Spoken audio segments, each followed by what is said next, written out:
Most passengers pack their carry-on the way they pack a suitcase at home. Fill it, zip it, hope it fits. Flight attendants don't do any of those three things. They've boarded thousands of flights and watched every packing mistake unfold in real time. The bag that won't fit. The liquids pulled at security. The passenger blocking the aisle for 2 minutes while they dig through 3 layers of clothing to find their laptop. These aren't random misfortunes. They're predictable outcomes of packing without a system. Here are the 7 carry-on rules flight attendants use every time they fly. Let's get into it. Rule 1. The 3-layer access system. Most passengers pack their carry-on from bottom to top like a lasagna. Clothes first. Toiletries in the middle. Whatever they might need during the flight buried at the bottom under a sweater, they won't touch until they land. Flight attendants do the opposite. They pack in 3 horizontal access layers, and the order is non-negotiable. Top layer, security items. Your liquids bag, your laptop, your tablet, anything that has to come out at the checkpoint. This layer sits right under the zipper. You open the bag, it's the first thing you see. No digging, no unzipping internal compartments. Security takes 30 seconds. Middle layer, in-flight items, headphones, snacks, a book, a charger, a sweater. Everything you'll want between wheels up and wheels down. You access this layer once you're in your seat, and you never need to expose the bottom layer to get to it. Bottom layer, destination items. Clothes, shoes, toiletries you won't use until you land. This layer gets opened once, at your hotel. This system eliminates the single most common carry-on disaster. The passenger standing in the aisle, bag open on their seat, arms elbow deep in clothing, searching for headphones while 150 people wait behind them. 3 layers. Top is security. Middle is flight. Bottom is destination. That's it. Rule 2. The liquid capsule. The TSA liquids rule has been in place since 2006. Nearly 2 decades later, passengers still get pulled aside because their toiletries are scattered across 3 different compartments. The flight attendant rule is absolute. Every liquid, gel, cream, and paste goes into a single, clear quart-sized bag, and that bag lives in the top layer, immediately accessible. Not in a side pocket, not in a toiletry case that requires unzipping the main compartment. Directly under the zipper, top layer, every single time. Here's why this matters beyond security. If your liquids are in one sealed bag, a shampoo explosion at altitude affects nothing else. It's contained. If your liquids are scattered through your bag, a shampoo explosion at altitude ruins your laptop, your book, your change of clothes, and your trip.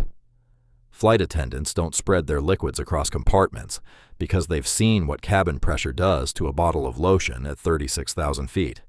One bag, one location. Always. Rule 3. The laptop slot. Now, here's something most passengers don't think about. Where you put your laptop doesn't just affect security. It affects whether you make your connection. At security, your laptop has to come out of your bag and go into its own bin. If it's buried under clothing, you're the passenger holding up the line while you perform minor excavation. If the TSA agent decides you're taking too long, they pull your bag for secondary screening, not because you have anything prohibited, but because you created friction at the checkpoint. The fix is simple. Your laptop goes in a dedicated sleeve or compartment that opens from the outside of the bag. No zippers inside other zippers. No digging through layers. One motion, unzip, slide out laptop, place in bin. On the other side, one motion, slide in, zip closed. This also matters during boarding. If your bag has to be gate checked because the overhead bins are full, your laptop cannot be inside that bag. Lithium batteries are prohibited in checked luggage. If your laptop is buried in your carry-on and the gate agent tells you to check the bag, you're now standing on the jet bridge frantically unpacking while the door is about to close. Dedicated external laptop slot. Every time. No exceptions. Rule 4. The compression discipline. Let's keep going. Most passengers fold their clothes and stack them. Flight attendants roll and compress. A rolled t-shirt takes up roughly 30% less space than a folded one. A rolled pair of pants takes up less space and resists wrinkles better. And when you roll your clothes into packing cubes, you create individual compression units that fit into your bag, like Tetris blocks instead of a laundry pile. But the real reason flight attendants compress isn't about space, it's about structure. A carry-on packed with folded clothes shifts during the flight. The sweater you folded on top ends up at the bottom. The toiletry bag migrates to the opposite corner. By the time you land, the entire bag has reconfigured itself. Packing cubes prevent this. Each cube is a fixed unit. It stays where you put it. The clothes inside stay rolled. The bag maintains its shape. And when you open it at your destination, everything is exactly where you packed it. Roll, cube, compress. The bag works with you instead of against you. Rule 5. The empty third. If you're realizing your carry-on strategy has been making travel harder for years, hit subscribe. Every week on AirWise HQ, we break down exactly how air travel works, so you move through airports faster and fly with less stress. This is the rule most passengers resist because it feels wasteful. Flight attendants never pack a carry-on to full capacity. They leave roughly 1/3 of the bag empty. The empty third serves 3 functions. First, it gives you space for items you acquire during travel. Duty-free purchases, a water bottle after security, the jacket you are wearing at the gate but don't want on the plane. Second, it gives you flexibility when the overhead bin is tight. A bag that's packed to 100% capacity cannot be compressed even slightly. A bag at 70% can be squeezed into a half-full bin without damaging anything inside. Third, it allows you to quickly remove and replace items at security without a full repack. The passenger who fills every cubic inch of their carry-on is the passenger who spends 5 minutes at the checkpoint trying to zip their bag closed while the line builds behind them. Leave a third empty. It's not wasted space. It's insurance. Rule 6. The gate check decoy.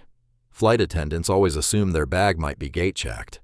Not because they expect it, because they've seen it happen too many times to gamble.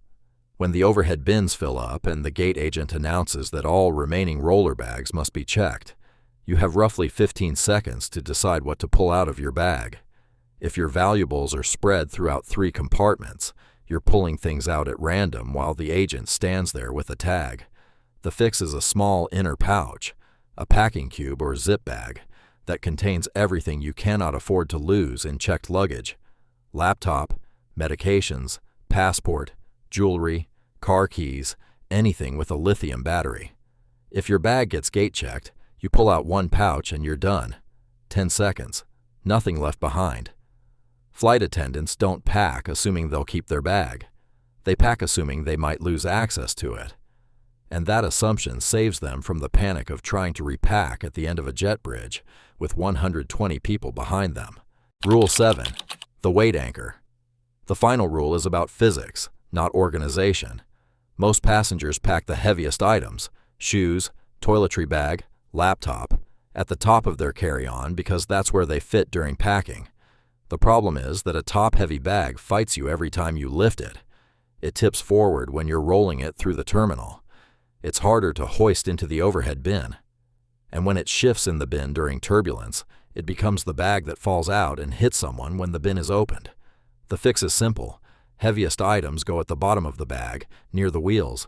This anchors the center of gravity low, which makes the bag stable when rolling and easier to lift when needed. Shoes go in first, at the very bottom.